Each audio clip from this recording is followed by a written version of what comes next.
Baik, sebelumnya Assalamualaikum warahmatullahi wabarakatuh. Perkenalkan, saya Ferdi Malkan Amin, NPM 21170051050 dari kelas CS1 Ilmu Komputer. Pada kesempatan kali ini, saya akan menjelaskan mengenai aturan produksi tata bahasa dalam materi mata kuliah Teori Bahasa dan Otomata. Oke, next. Yang pertama, ada aturan produksi bahasa reguler. Sebuah otomata berhingga menspesifikasikan sebuah bahasa sebagai himpunan semua untai untuk menggerakkannya dari state awal ke salah satu state yang diterimanya, yaitu himpunan state akhir. Misalkan untuk sebuah ER, A dalam kurung A kali gabungan B bintang tutup kurung B. Selain dengan ER atau expression regular, kita dapat mengkonstruksi aturan-aturan produksi untuk suatu tata bahasa reguler. Kita ingat juga batasan aturan produksi untuk bahasa reguler. Alfa menghasilkan beta, di mana alfa adalah sebuah simbol variabel dan beta maksimal memiliki sebuah simbol variabel yang terletak di paling kanan, dengan catatan bila ada. Alfa dan beta dapat berupa simbol terminal atau simbol non-terminal atau variabel.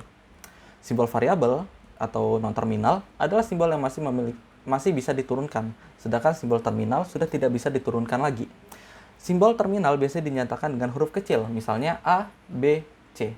Simbol non-terminal atau variabel biasanya dinyatakan dengan huruf besar, misal A besar, B besar, dan C besar. Suatu tata bahasa atau grammar didefinisikan dengan 4 tupel, G, yang mana keempat itu adalah VTPS, di mana V adalah himpunan simbol variabel, T himpunan simbol terminal, P kumpulan aturan produksi, dan S simbol awal. Dari gambar kumpulan aturan produksi yang kita peroleh dapat dituliskan sebagai berikut. Untuk gambarnya ada di pojok kanan bawah. Saya mohon maaf, sepertinya ketutupan webcam saya.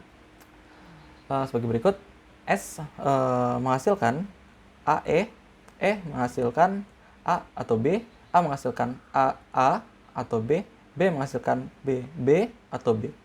Secara formal, tata bahasa grammar yang diperoleh dari otomata pada gambar adalah V SEAB, T A kecil B kecil, P S menghasilkan AE, E menghasilkan A atau B, A menghasilkan AA atau B, B menghasilkan B atau B. S-nya S. Dalam konstruksi aturan produksi tata bahasa reguler dari suatu FSA, yang menjadi perhatian kita adalah state-state yang dapat menuju ke akhir state. Mesin PDA pada gambar memiliki simbol input A dan B. Simbol tersebut akan menjadi terminal pada aturan produksi yang akan kita bentuk. Misalkan, kita tentukan simbol awal adalah S, state awal key 0, dari key 0 mendapat input A menjadi key 1. Aturan produksi yang dapat ditulis adalah S menuju dengan inputan A menuju E. E dapat kita identikan dengan key 1. Lebih tepatnya adalah bagian yang belum terbangkitkan mulai dari key 1. Kita dapat menambahkan simbol variabel baru setiap kali kita perlukan. Dari key 1 mendapat transmisi E tanpa menerima input ke key 2 dan key 3. Kita tuliskan E menuju A atau menghasilkan A, E menuju B. Jika kita identikan key 2 sebagai A dan key 3 sebagai B, dari key 2 mendapat input A tetap ke key 2, dari key 3 mendapat input B tetap ke key 3, bisa kita tuliskan A menghasilkan dengan inputan A, B menghasilkan B dengan inputan B. Secara formal, tata bahasa yang diperoleh dari otomata pada gambar adalah sebagai berikut. V-nya SEAB, T-nya AB, P-nya S menghasilkan E dengan inputan A, E menghasilkan atau menuju A atau B, A menghasilkan A dengan inputan A atau B, B menghasilkan B dengan inputan B atau B. S-nya S.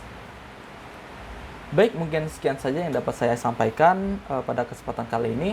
Semoga apa yang kita sampaikan pada pertemuan kali ini dapat bermanfaat untuk kita semua, khususnya dalam mata kuliah Teori Bahasa dan Otomata di jurusan Ilmu Komputer Universitas Lampung. Sekian yang dapat saya sampaikan. Terima kasih yang sudah menyimak. Sekian, terima kasih. Wabillahi taufiq wal hidayah. Wassalamualaikum warahmatullahi wabarakatuh.